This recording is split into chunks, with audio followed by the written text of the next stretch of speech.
Assalamualaikum warahmatullahi wabarakatuh. Waalaikumsalam warahmatullahi wabarakatuh. Salam sejahtera buat kita semua. Assalatu wassalamu asrofil anbiya'i wal mursalin wa ala alihi wa sahbihi ajma'in amma ba'du. Asyhadu alla ilaha illallah wa asyhadu anna Muhammadar Rasulullah. Allahumma sholli ala sayyidina Muhammad wa ala ali sayyidina Muhammad. Puji syukur kita panjatkan kehadirat Allah Subhanahu wa taala, kita dapat bersua kembali dalam acara Cahaya Ramadan di kesempatan kali ini di bulan puasa 1435 Hijriah. Apa kabar Anda? Semoga kami jumpai Anda dalam keadaan sehat walafiat selalu dan tetap semangat menjalani Ramadan kita kali ini. Dan baiklah pemirsa, sebelum kita memulai perbincangan kita seperti biasanya pada pukul 4 hingga pukul 5 sore nanti sambil menanti menjelang berbuka puasa bersama keluarga tercinta, hadapan Anda kami akan buka acara kami ini, acara Cahaya Ramadan dengan lantunan ayat-ayat suci Al-Quran berikut ini.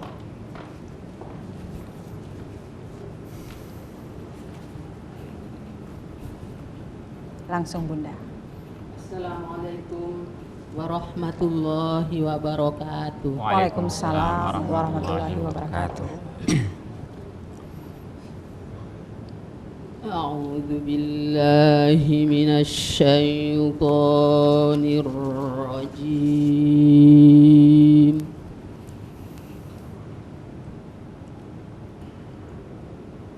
Bismillahirrahmanirrahim.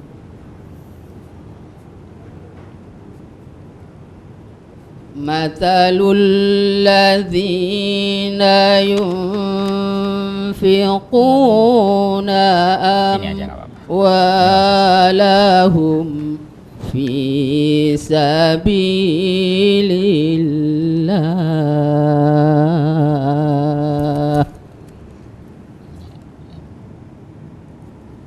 kamathali habbatin ambatat sab'a sanabila fi kulli sumbulah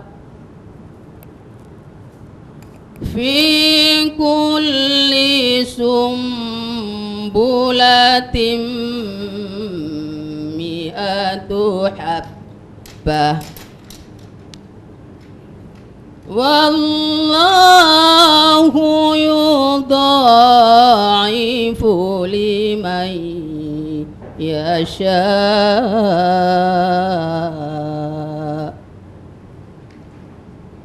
wallahu wasi'un alim.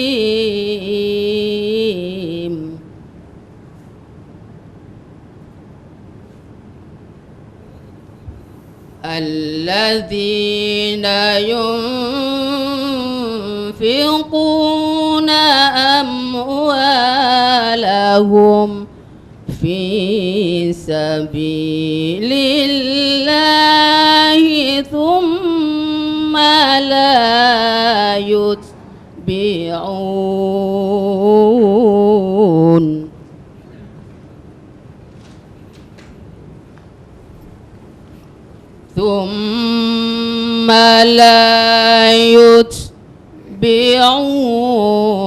ma anfaqu mannaw wala adha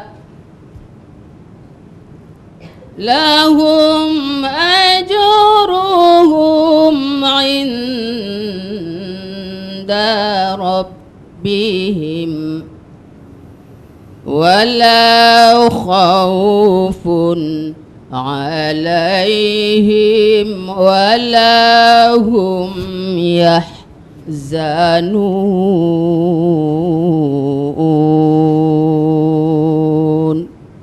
Sadaqallahul azim.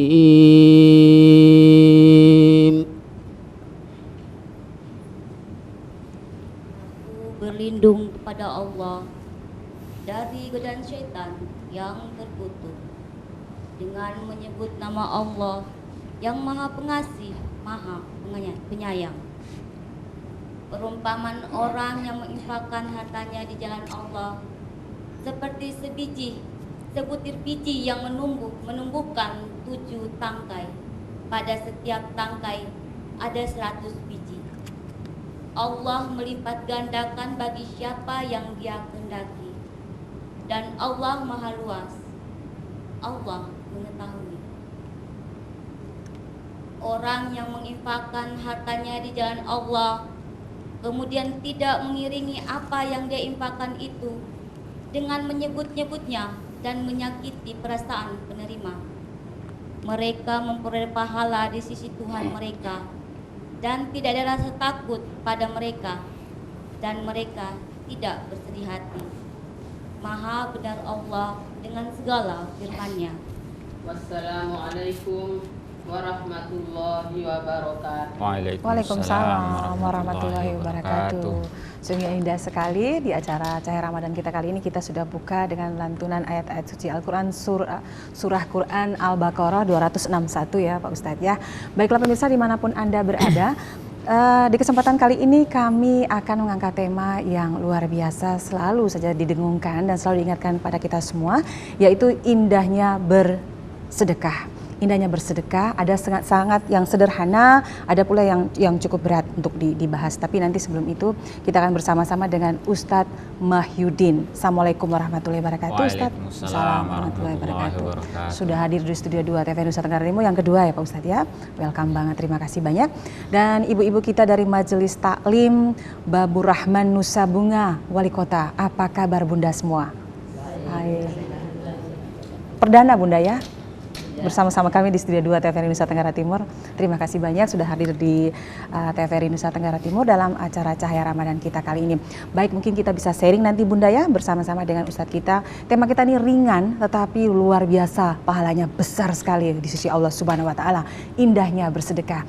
Nah, Pak Ustadz, yang paling sederhana daripada bersedekah itu apa Ustadz? Sebelum kita berbicara yang lebih berat-berat lagi di sisi Allah Subhanahu wa taala. Silakan Ustadz.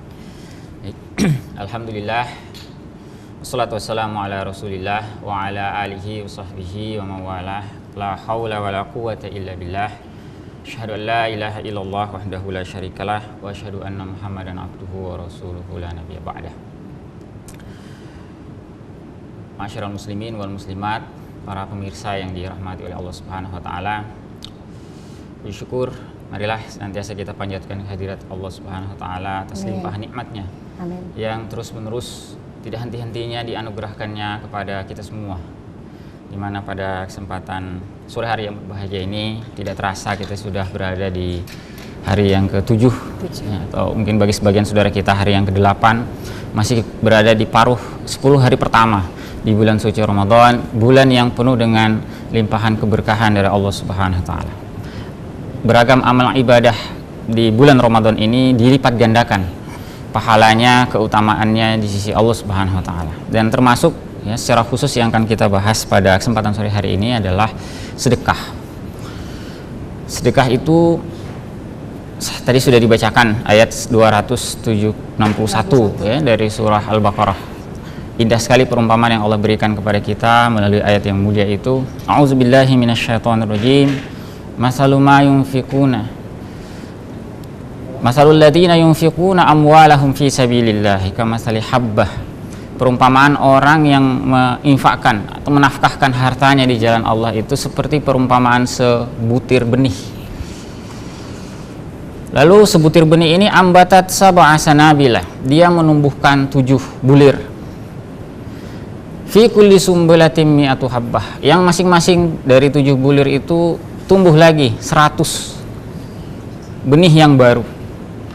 Dari sini saja ada 700. Dari satu benih yang ditanam Allah lipat gandakan menjadi 700. Masya Allah, luar biasa. Bahkan tidak cukup di situ.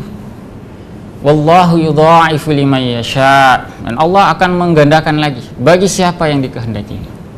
Wallahu wasi'un alim. Allah itu maha luas anugerahnya dan maha mengetahui apa yang kalian kerjakan. Masyarakat muslimin rahimakumullah, terutama lagi di bulan suci Ramadan.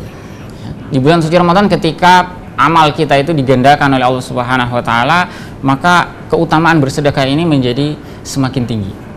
Bahkan Imam Al-Bukhari itu menceritakan di dalam riwayat Ibnu Abbas, beliau berkata bahwa karena Nabi sallallahu alaihi wasallam ajwadan nas, bahwa Nabi sallallahu alaihi wasallam itu adalah manusia yang paling dermawan. Wa ajwadu ma yakunu fihi ma yakun fi Ramadan. Dan kedermawanan beliau itu puncaknya ada di bulan suci Ramadan. Maka tentu kita sebagai umatnya pun patut meneladani bagaimana kedermawanan Nabi SAW. Di luar Ramadan beliau sangat dermawan, dan puncak kedermawanan beliau ada di bulan suci Ramadan ini. Nah, jadi sesungguhnya sedekah ini adalah sesuatu yang harus, ya, sikap dermawan inilah sesuatu yang harus melekat pada diri seorang mukmin. Sulit dibayangkan bertebaran banyak ayat Al-Quran, banyak hadis Nabi SAW tentang pentingnya sikap dermawan ini, tetapi tidak sedikit umat Islam masih sulit, masih merasa berat untuk bersedekah. Nah, ikhwan fillah rahimakumullah, sedekah sendiri dengan beragam macamnya itu ternyata ada yang utama antara yang satu dengan yang lain. Ada bermacam-macam tingkatannya. Ada sedekah yang lebih unggul dibandingkan sedekah yang lainnya, dan inilah yang insya Allah akan kita pertajam pada kesempatan sore hari yang berbahagia ini. Sedekah yang unggul itu, yang pertama kata Rasulullah SAW, khairus shadaqati, seutama-utama atau sebaik-baik sedekah itu adalah makana an zahri ginan, yang merupakan kelebihan dari kebutuhan kita. Ini harus ditegaskan dulu pertama kali, bahwa sedekah itu yang sifatnya sunnah ini, yang sifatnya anjuran ini, haruslah diutamakan dulu kewajiban kita. Apa yang menjadi kewajiban kita ini harus ditunaikan terlebih dahulu. Jangan sampai kita jor-joran sedekah kemana-mana, ternyata orang-orang yang menjadi tanggungan kita menjadi terbengkalai.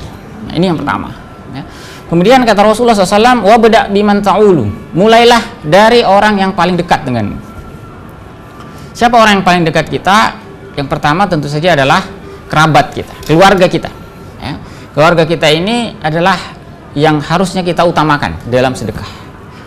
Nabi SAW di dalam hadis yang lain menceritakan kepada kita bahwa as-shadaqatu 'alal miskin shadaqah. Sedekah kita kepada orang miskin itu satu sedekah.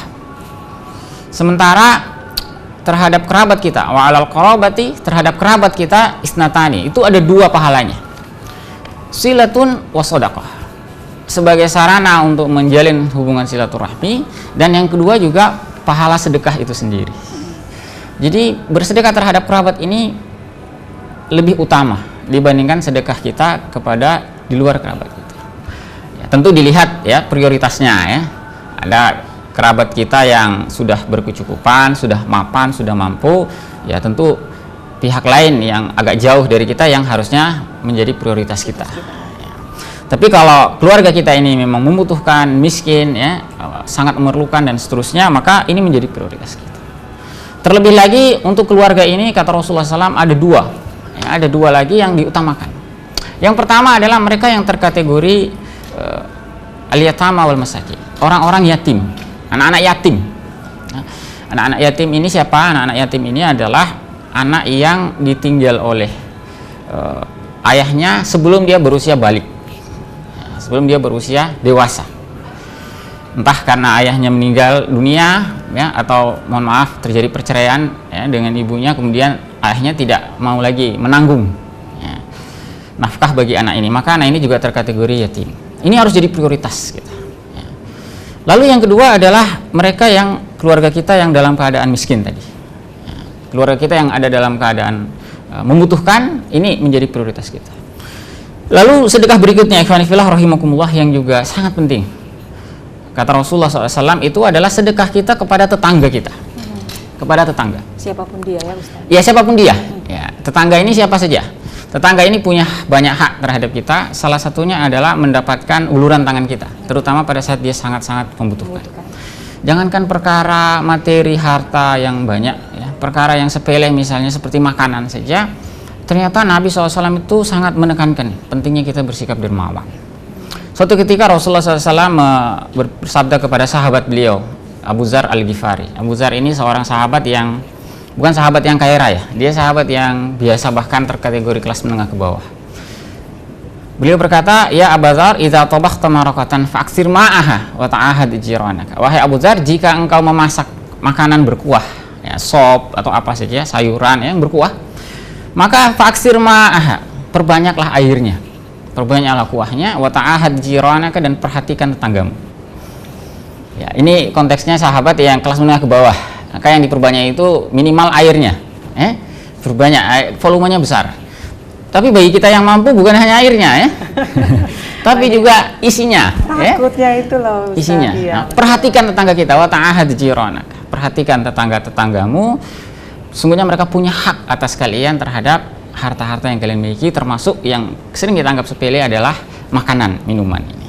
Apalagi sekarang ini kan momennya bulan Ramadan, ya, buka puasa bersama. Kita punya tetangga, ya, diantarkan, ya.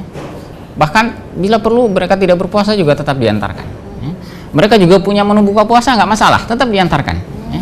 Itu minimal akan menjalin kedekatan kita dengan tetangga, ya, saling mencintai dan seterusnya. Betul. Lalu yang berikutnya, ibu-ibu sekalian, masyarakat muslimin rahimakumullah, yang juga tidak kalah penting, sedekah yang utama itu adalah sedekah yang terus dirasakan manfaatnya. Atau dalam hadis Rasulullah SAW yang diriwayatkan oleh Imam Muslim, sedekah yang sifatnya jariyah, sedekahun jariyah. Kita biasa mungkin mendengar istilah sedekah jariyah ini, ya. Sedekah jariyah itu adalah sedekah yang manfaatnya berkesinambungan, tidak hanya dirasakan oleh si penerima pada saat dia menerima atau beberapa saat setelahnya, tapi dalam jangka waktu yang lebih lama. Ini bahkan oleh Nabi SAW dikategorikan sebagai salah satu amal yang pahalanya akan terus kita rasakan, meskipun orang yang memberikan atau mengeluarkannya itu sudah wafat, meninggal dunia.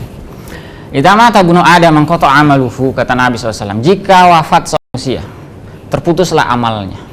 Seluruh amal terputus. Illa min salasin, kecuali dari 3 perkara, kata Nabi SAW. Apa 3 perkara itu? Yang pertama adalah shadaqatin jariyah ini, ya, sedekah jariyah. Lalu yang kedua, au ilmin yuntafa'u bihi, ilmu yang terus dimanfaatkan oleh orang yang diajarkannya. Lalu yang terakhir adalah awaladin solihin yad'u lahu, anak soleh yang senantiasa mendoakannya. Kita berfokus yang satu tadi, nomor 1, ya, shadaqatin jariyah, sedekah yang sifatnya jariyah, mengalir terus menerus pahalanya. Sedekah jariyah ini yang bagaimana, Bapak Ibu sekalian yang dirahmati oleh Allah Subhanahu wa taala, adalah bentuk sedekah apa saja yang manfaatnya terus menerus dirasakan. Kita membantu sekolah, misalnya pembangunan sekolah yang selama sepanjang sekolah itu berdiri, mendidik generasi-generasi muda menjadi pelajar, ya, dengan ilmu-ilmu yang bermanfaat, maka sepanjang itu pula ilmu itu atau sekolah itu akan memberikan pahala yang sangat besar kepada orang yang berinfak tadi di awal. Atau mendirikan masjid, ya, tempat-tempat ibadah, sepanjang tempat itu dipakai beribadah, maka sepanjang itu pula yang bersangkutan terus mendapatkan aliran pahala dari sisi Allah Subhanahu wa taala. Dan inilah jenis-jenis sedekah yang semestinya menjadi sesuatu yang kita prioritaskan. Ya, ada banyak tadi, ya, Bapak Ibu sekalian. Yang pertama adalah sedekah yang kita keluarkan untuk, ya, orang-orang terdekat kita, ya, kerabat kita, tetangga kita, ya, apalagi kalau dia terkategori yatim, ya, terkategori miskin. Lalu juga ada sedekah yang sifatnya mengalir terus-menerus, manfaatnya bisa dirasakan. Nah, yang terakhir, ini yang terakhir tentang sedekah yang juga utama, yaitu sedekah yang kita keluarkan dalam keadaan sembunyi-sembunyi, secara sembunyi-sembunyi, sir, ya, kalau dalam bahasa Al-Quran, dikeluarkan sembunyi-sembunyi, tidak deklaratif, tidak terang-terangan, ya, tidak, mohon maaf, tidak pamer, ya, tidak secara terbuka disampaikan, ya. Bukan berarti orang bersedekah secara terbuka diumumkan itu tidak boleh, ya, boleh saja, itu juga ada keutamaannya, tetapi secara khusus sedekah yang sifatnya sembunyi-sembunyi ini dipuji oleh Allah Subhanahu wa taala dalam suratul Baqarah di ayat 271, ya. Allah katakan di situ bahwa in tubul shadaqati fa ni'ma hiya wa in tukhfuha wa tu'tuhal fuqara fa huwa khairul lakum. Jika kalian menyembunyikan, menampakkan sedekah itu baik, tetapi menyembunyikannya lagi, tidak memperlihatkannya, itu jauh lebih baik, ya. Kalian berikan kepada orang-orang fakir, miskin, dan seterusnya dalam keadaan sembunyi-sembunyi. Dalam hadis Rasulullah SAW, bagaimana sembunyi-sembunyinya ini? Ketika Nabi menceritakan tentang salah satu dari 7 golongan orang yang akan mendapatkan keistimewaan di hari kiamat nanti, ya, mendapatkan naungan Allah pada hari yang sangat berat, itu pada hari pertanggungjawaban itu, Rasulullah SAW sebutkan satu golongan, yaitu warajulun tasaddaqa bisadaqatin fa'akhfaha. Seseorang yang bersedekah, mengeluarkan sedekah lalu dia menyamarkannya, menyembunyikannya. Saking samarnya itu, hatta la ta'lama shimaluhu ma tunfiqu yaminuhu. Sampai-sampai tangan kirinya tidak mengetahui apa yang diinfakkan oleh tangan kanannya. Ya. Ini ungkapan yang sangat halus Bapak Ibu sekalian. Tangan kiri, tangan kanan ini maksudnya adalah orang-orang terdekat dia sekalipun. Ya. Tangan kirinya saja itu tidak tahu apa, berapa, pada siapa dan seterusnya diinfakkan harta itu. Ini adalah amalan yang insya Allah sangat penting, ya, sangat penting karena lebih menjamin keikhlasan kita, ketulusan kita memberi. Ya, kadang-kadang kalau kita umumkan, ya, itu kadang-kadang terbersit, ya, terbersit rasa ingin dipandang dermawan, ya, disebut sebagai orang yang gemar bersedekah dan seterusnya. Ini bisa merusak pahala sedekah kita. Dan tentu saja bersedekah dengan cara yang sembunyi-sembunyi ini lebih aman dari sikap yang seperti itu. Baik, mungkin seperti itu sedikit pengantar, ya, berkaitan dengan topik kita, sedekah ini. Baik, terima kasih Pak Ustadz, ya. Mungkin kita sudah bisa memetik apa yang disampaikan oleh Pak Ustadz. Mungkin ada seperti yang sudah, seperti sedekah utama itu SIS itu yang tidak diketahui orang lain, ya memang kita harapkan seperti itu. Tapi ada juga kali Pak Ustadz, ya, yang memberikan dengan tujuan untuk memberikan contoh kepada orang lain untuk bisa sedermawan dia gitu loh. Tergantung nawaitunya kali ya Pak Ustadz, ya. Ya. Tergantung nawaitunya. Itu yang tadi kita sampaikan, ya, bahwa sedekah yang terbuka pun ada keutamaannya. Ada keutamaannya. Ya. Nah, di antara keutamaan tadi yang disebutkan itu adalah ternyata bisa memotivasi, ya, mendorong orang lain. Betul. Dan ini sebenarnya juga dari sisi motivasi kepada orang lain menjadi sangat bernilai di sisi Allah Subhanahu wa taala. Nabi itu pernah katakan tentang sedekah yang terang-terangan ini kaitannya dengan memotivasi orang lain. Man sanna sunnatan hasanatan. Siapa yang menunjukkan contoh amalan yang baik kepada orang lain, lalu orang lain itu melaksanakan, bahkan bisa jadi melebihi apa yang dilakukan, maka kanat lahu mislu ajri fa'ilihi syai'. Maka dia, orang yang menunjukkan tadi di awal itu, akan mendapatkan pahala semisal pahala yang didapatkan oleh orang yang mengikuti dan yang melaksanakan. Luar biasa sekali, ya. Jadi keutamaannya juga ada, tapi memang secara khusus sedekah yang sifatnya rahasia ini juga sangat penting, ya, untuk kita laksanakan. Baik, didoakan sebagai sang motivator, ya, buat orang lain untuk bersedekah bersama-sama. Nah, ini senyum yang disampaikan oleh bunda-bunda ini juga sedekah, gitu ya Pak Ustadz, ya. Senyum yang dilontarkan ini juga sedekah, yeah, ikhlas, ya, nawaitunya ikhlas. Baik, ada bunda-bunda yang ingin bertanya, saya persilahkan buat bunda yang ingin bertanya. Ya, sesuai dengan tema kita, indahnya bersedekah, silahkan bunda. Mic-nya bunda? Ya. Assalamualaikum warahmatullahi wabarakatuh. Waalaikumsalam warahmatullahi wabarakatuh. Nama saya Ibu Aisyah. Ibu Aisyah. Ya. Saya ingin tanyakan bagaimana dengan sedekah yang diumumkan, itu yang pertama, dan yang kedua, Coba bisa dilihat. sedekah kepada non-muslim. Terima kasih. Wassalamualaikum warahmatullahi wabarakatuh. Waalaikumsalam warahmatullahi wabarakatuh. Jadi bersedekah yang pertama tadi, kemudian kepada yang bukan sesama seiman dengan kita, ya. Iya. Oke, baik. Baik, terima kasih Ibu Aisyah. Baik sekali pertanyaannya. Ini ada dua, ya. Yang pertama berkaitan dengan sedekah yang diumumkan pada khalayak, lalu yang kedua bagaimana sedekah terhadap non-muslim. Ya. Untuk yang pertama dulu, sedekah yang diumumkan tadi sekilas kita sudah singgung bahwa diumumkan pun juga memiliki keutamaan. Yang penting keikhlasannya dijaga. Keikhlasan ini kata kunci, ya. Seorang yang mendermakan hartanya sangat besar, tetapi kemudian muncul perasaan ingin dipuji orang, disebut sebagai orang yang dermawan, maka keutamaan sedekahnya akan menjadi hilang. Apalagi bila dibarengi dengan mengungkit pemberian kepada orang yang sudah diberi. Ya, kalau bukan saya yang bantu dia dulu itu tidak akan seperti sekarang. Nah, misalnya amal seperti ini bisa saja dahulu ikhlas dilaksanakan, tetapi di masa datang rusak. Karena itu keikhlasan itu dijaga, bukan hanya pada saat kita beramal, tetapi juga sampai kita pertahankan sampai kapanpun itu. Tadi sudah dibaca di bagian awal tadi, ayat 262 itu, ya. alladzina yunfiquna amwalahum fi sabilillahi tsumma la yutbi'una ma anfaqu mannan wala adza. Ya. Orang yang menginfakkan hartanya di jalan Allah kemudian tidak mengiringi infaknya itu dengan dua perkara. Apa dua perkara ini? Mannan, mengungkit-ungkit pemberian. Ya, mengungkit-ungkit. Kemudian wala azan, dan menyakiti hati orang, apalagi menyakiti hati orang yang menerima. Ya seperti ungkapan tadi, kalau bukan saya yang bantu orang tua kamu dulu, tidak akan bisa kamu sekolah seperti sekarang. Nah, ini berbahaya ungkapan seperti ini. Pahala yang sudah banyak kita dapatkan di masa lalu ternyata hilang, musnah begitu saja karena rusaknya keikhlasan kita. Jadi sekali lagi kata kuncinya adalah menjaga keikhlasan. Ya.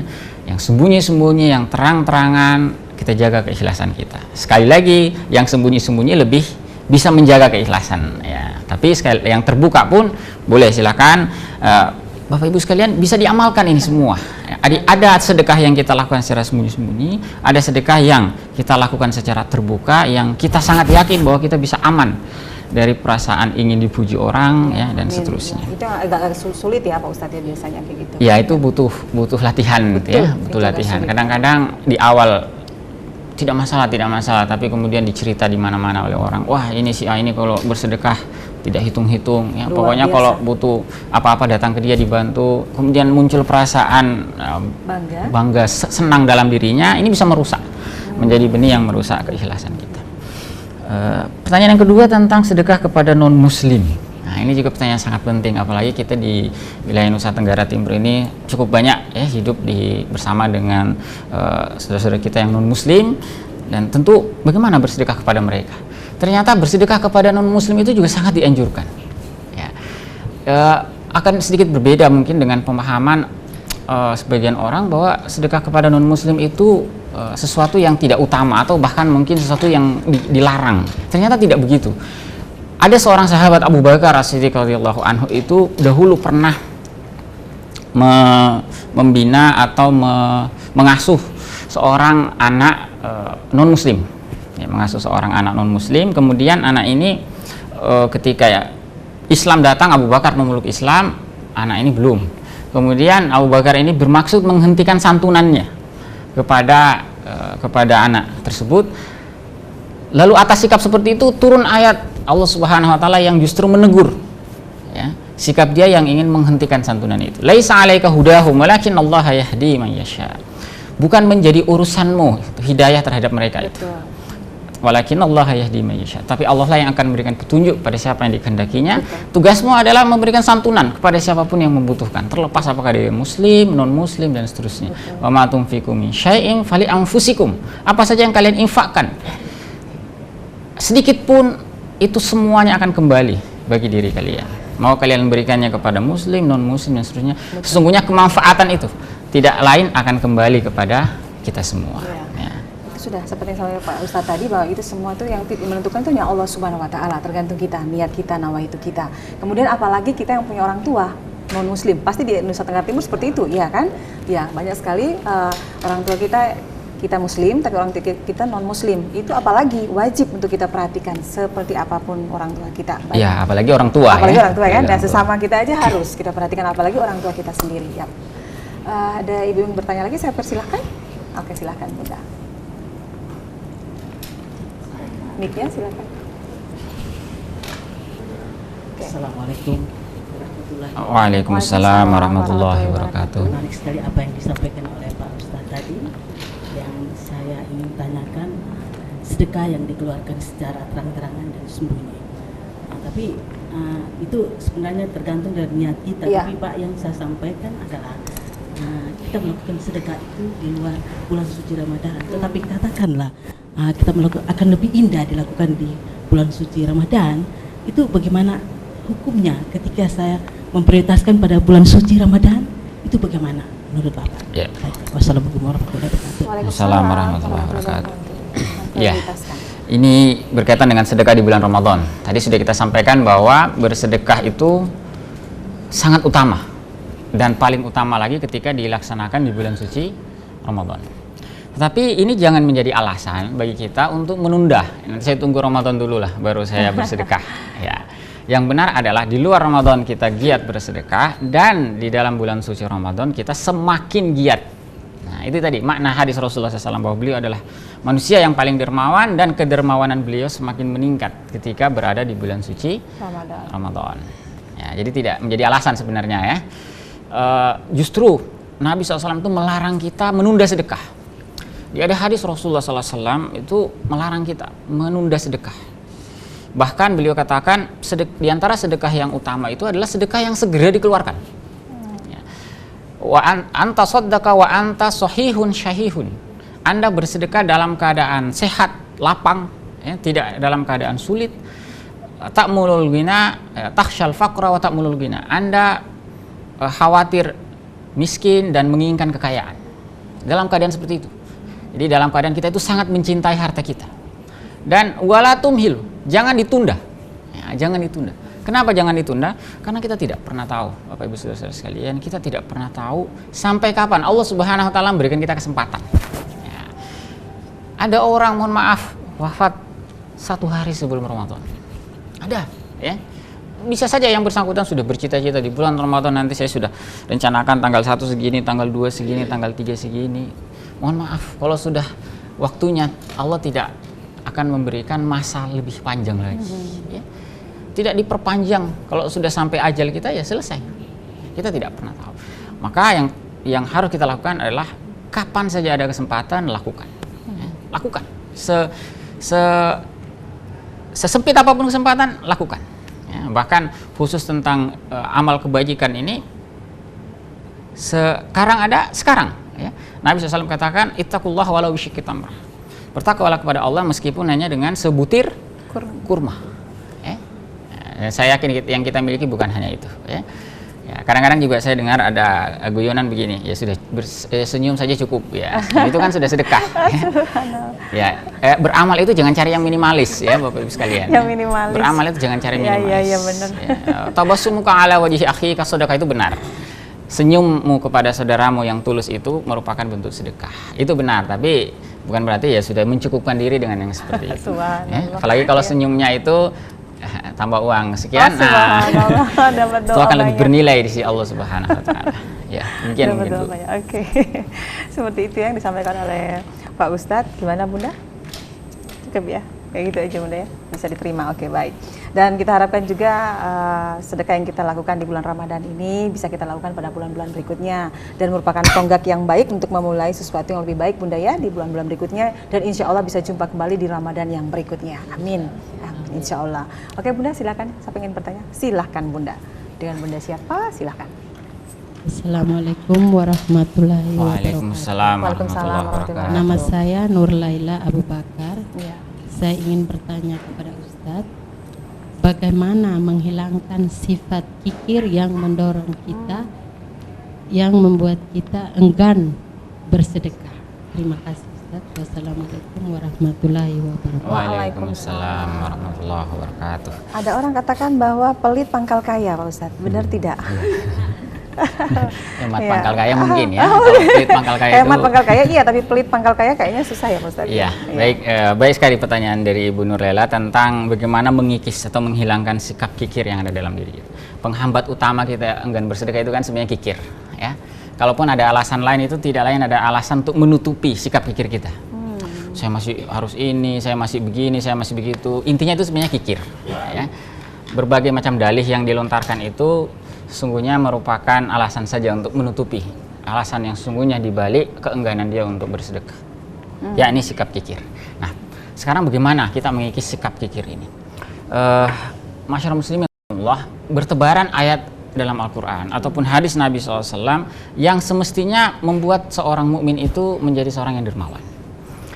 Dan kalau ada mukmin, ada orang beriman yang tidak dermawan, berarti dia salah memahami hakikat harta ini. Ini harus kita pertajam ya. Hakikat harta itu ya. Yang pertama, hakikat harta ini kan tidak lain adalah titipan dari Allah Subhanahu wa taala. Kalau memahami ini dengan baik, orang itu mustahil kikir. Sebagai ilustrasi ya, misalnya kita sebentar lagi mungkin ada yang pulang kampung ya, mudik ya, mungkin menjelang hari raya Lebaran nanti kadang-kadang ya, barang-barang itu kan tidak semua dibawa. ada sebagian yang kita simpan, bahkan mungkin kita titip ke tetangga kita. Atau mungkin kita tidak pulang kampung, kita yang dititipi oleh tetangga. Tetangga datang ke rumah, Bapak Ibu mohon maaf kami mau pulang kampung, ini mau titip sepeda motor misalnya, ya insya Allah nanti sepulang lebaran kami ambil lagi. Oh iya. Sepeda motor dititiplah ke kita. Seminggu 2 minggu, berapa saat setelah tetangga kita pulang kampung, balik lagi, kemudian datanglah dia meminta titipannya, barang yang dititipkannya pada kita.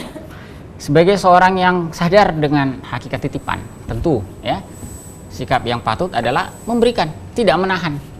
Sangat tidak patut kalau yang bersangkutan sudah dititipi kemudian enggak, ini harus ditahan, disimpan di sini dan seterusnya.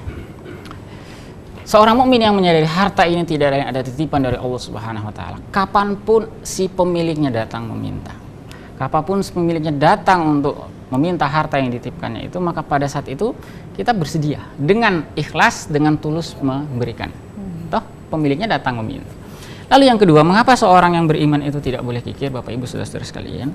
Karena ternyata yang diminta oleh Allah Subhanahu wa taala selaku pihak yang menitipkan itu tidak seluruh harta kita. Yang diminta itu sangat sedikit, ya, sangat sedikit. Ibarat tetangga kita tadi datang itu, Bapak Ibu mohon maaf, barang yang saya titip kemarin mau saya ambil, tapi tidak semuanya. Saya hanya ambil ya, kaca spionnya saja. Subhanallah. Ya, sisanya Bapak Ibu ambil. Untuk mencermin ya. Coba ya. Spionnya saja. Kira-kira bagaimana itu? Kalau masih enggan, ya, hanya sebagian, bahkan sebagian kecil yang diminta masih tidak mau. Ini namanya terlalu. Terlalu. Allah Subhanahu wa taala memberikan kenikmatan yang luar biasa kepada kita, ya, tapi yang Allah minta itu hanya sedikit. Wa anfiqu mimma razaqnakum. Infakkanlah, nafkahkanlah sebagian, bukan hanya sebagian, sebagian kecil dari apa yang kalian, dari apa yang kami rezekikan kepada kalian. Coba kita lihat zakat itu berapa banyak sih zakat itu? Ya 2,5%, ya zakat pertanian 5%, paling besar 10%, ya.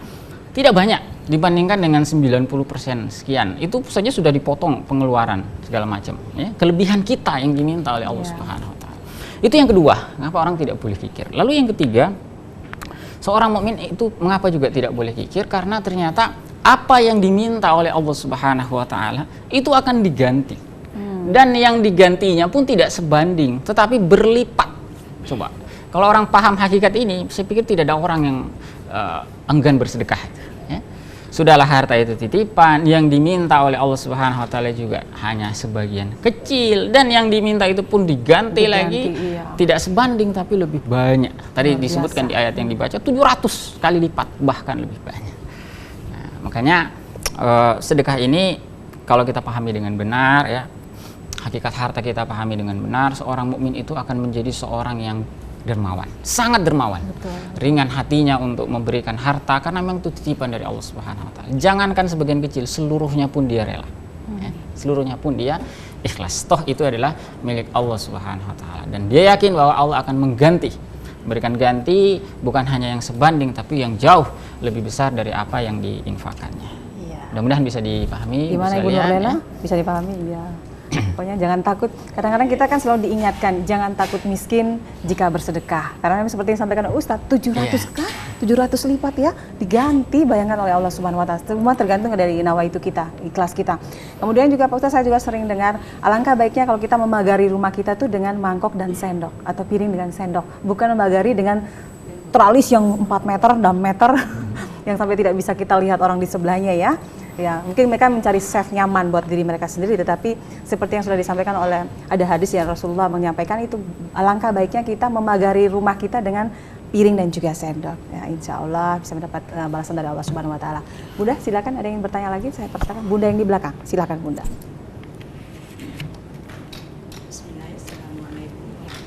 Waalaikumsalam warahmatullahi wabarakatuh.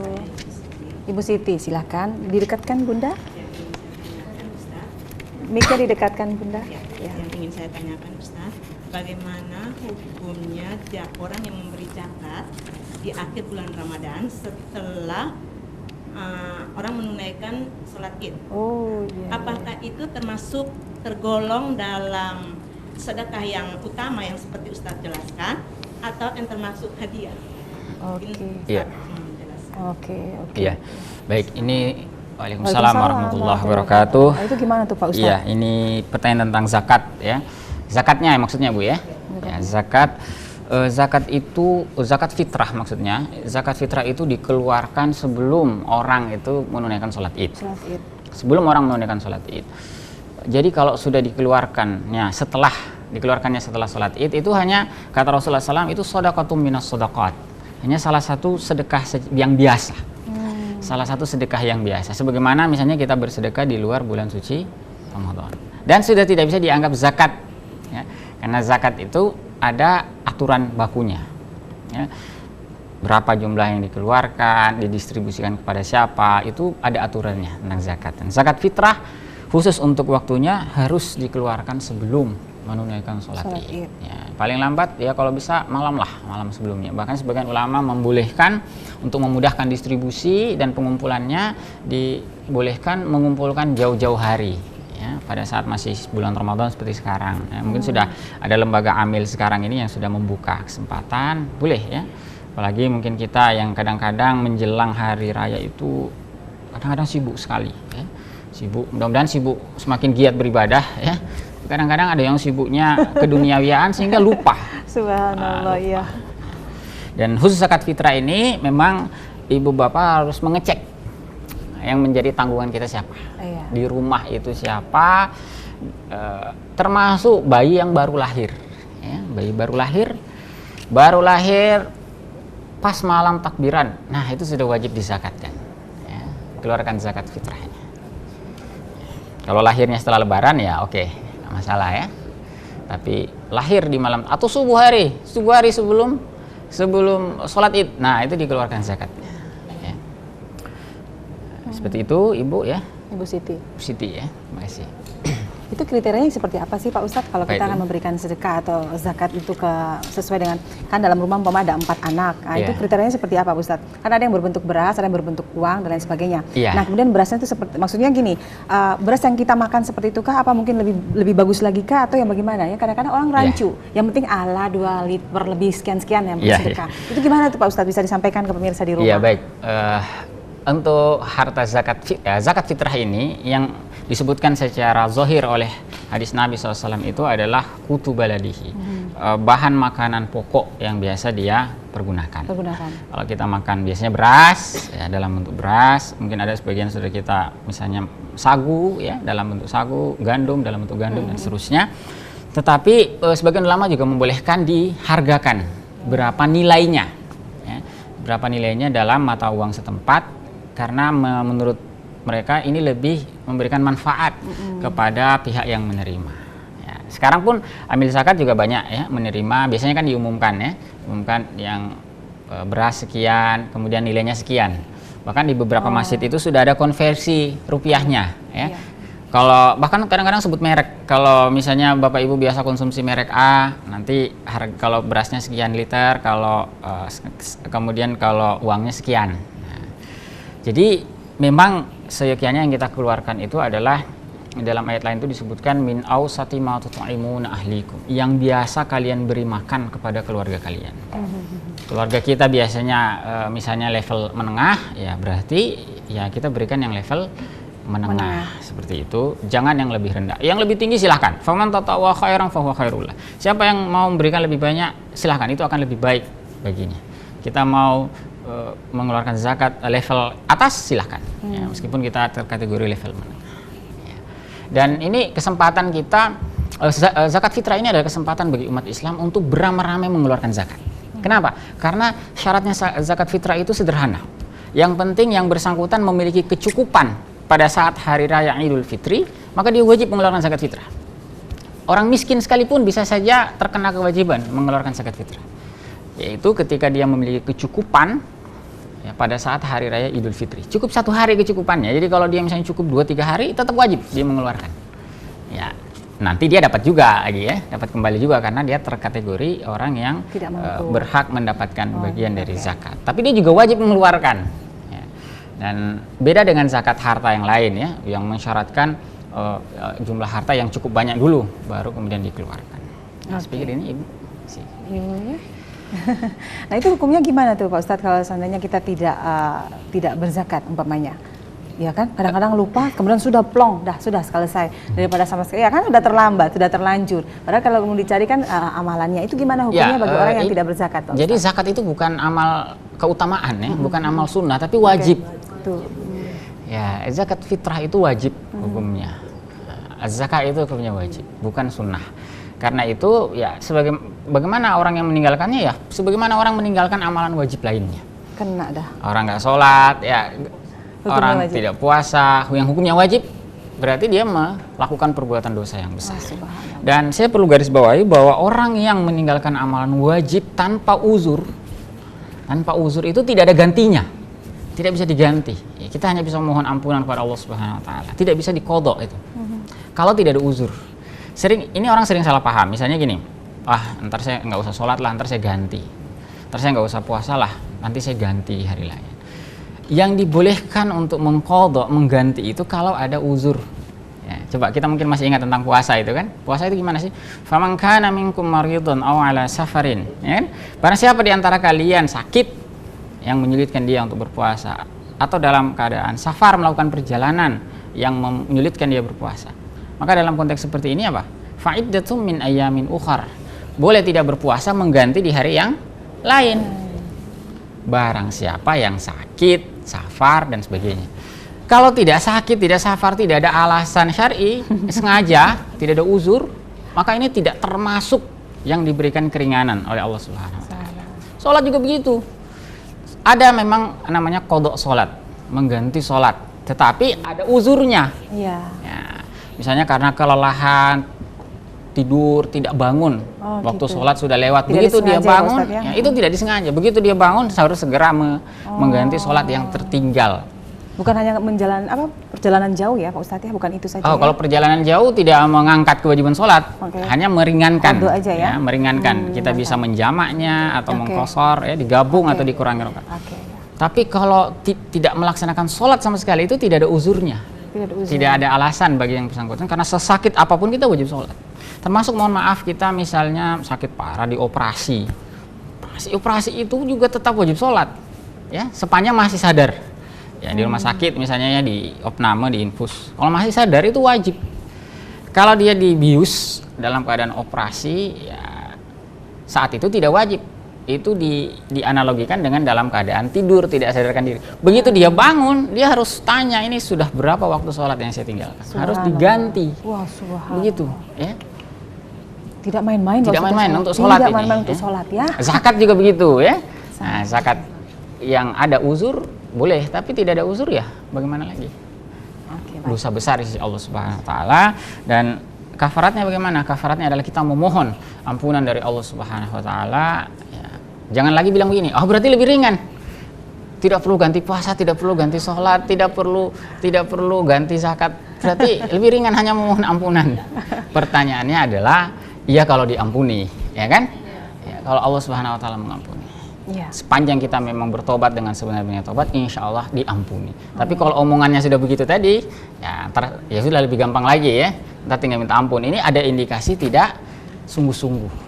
Ada indikasi menganggap remeh perkara dosa. Itu. Ya, Allah tidak suka sama sekali. Baik, ada Bunda yang bertanya lagi, saya persilakan.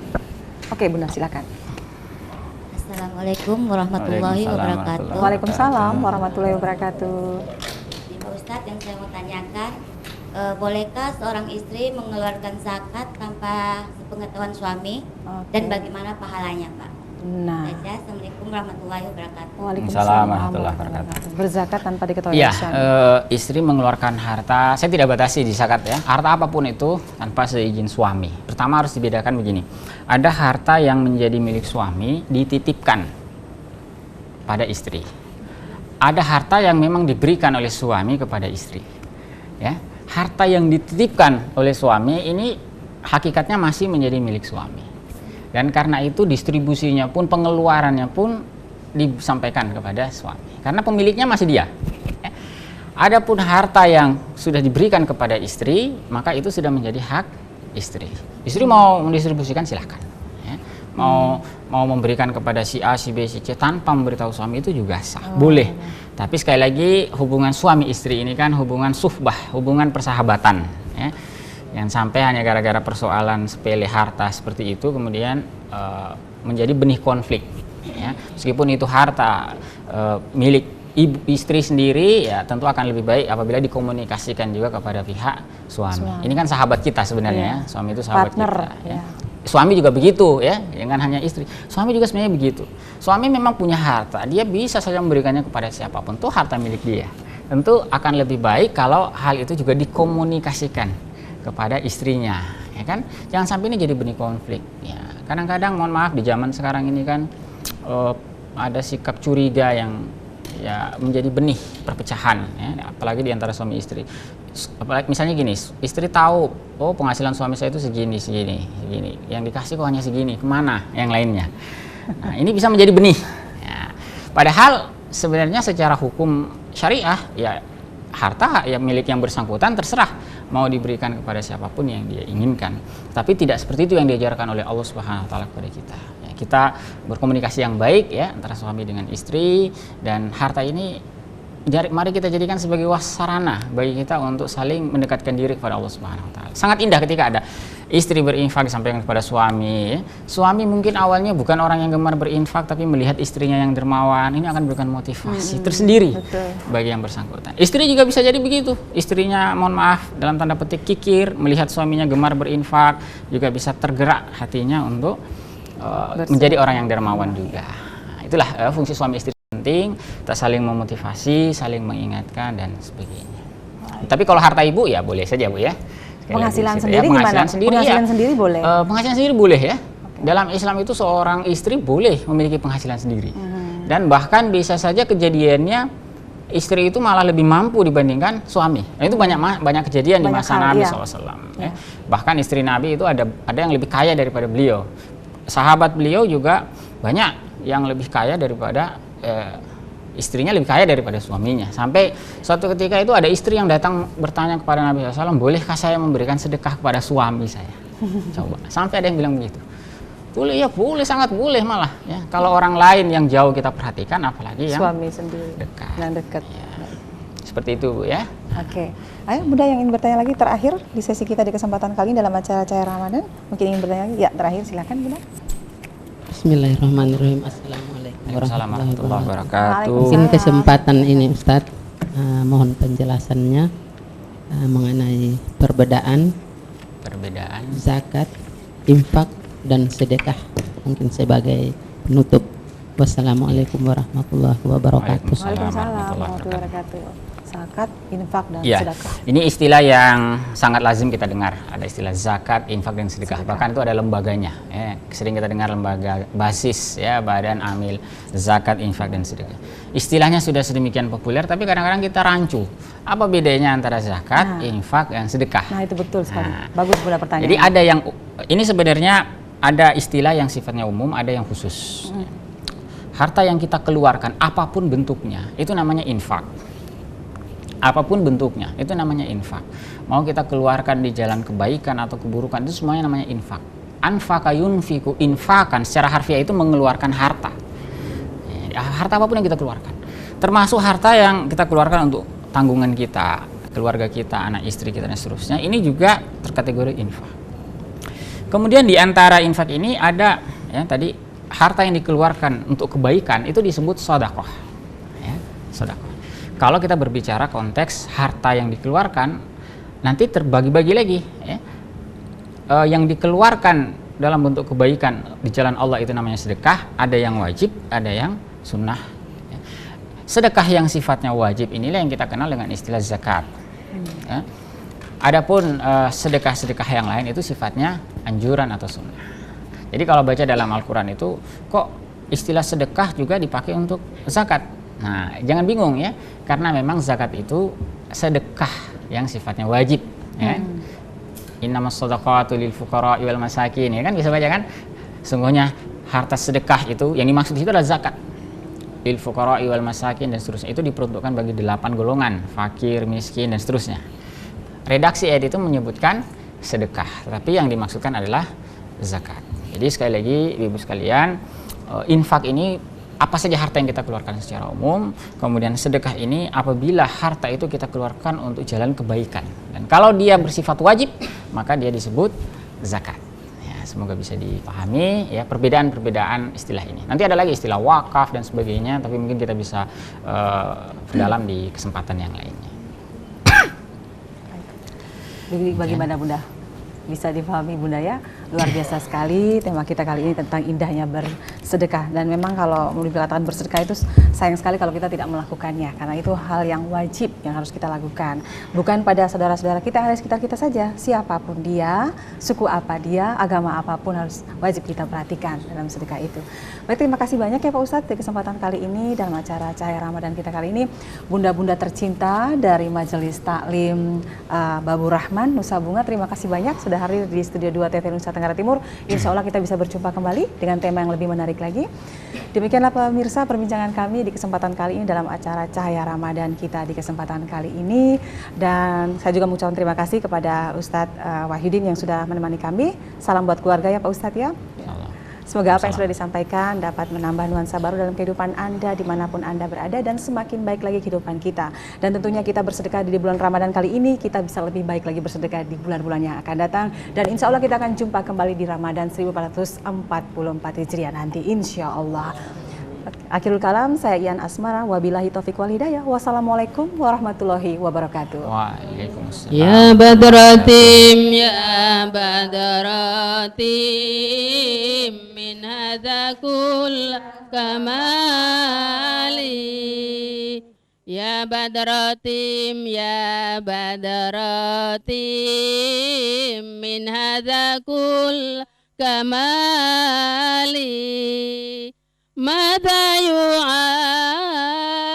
an ula, mada yu'abbiru an ula kama qali. Ya badratim ya badratim min hadza kull kamali. Ya badratim ya badratim min hadza kull